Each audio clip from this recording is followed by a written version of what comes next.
मुफ्ती Abdul Shakoor channel को subscribe करें, video को लाइक करें और दूसरों तक पहुंचाने के लिए शेयर ज़रूर करें।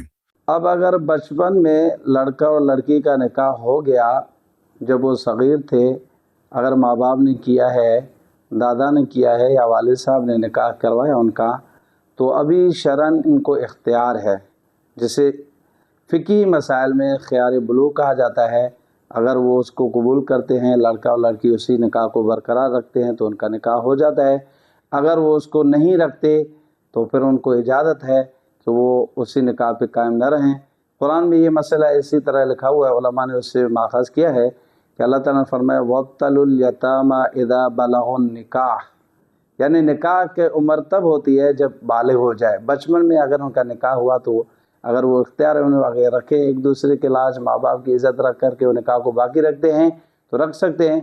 अगर वो एक दूसरे को कहते हैं कि ये निकाह हमारा नहीं है, हमारी शादी हमें ये कबूल नहीं है निकाह, तो निकाह को भले वो कबूल ना करें, उन्हें शरन इजाज़त है।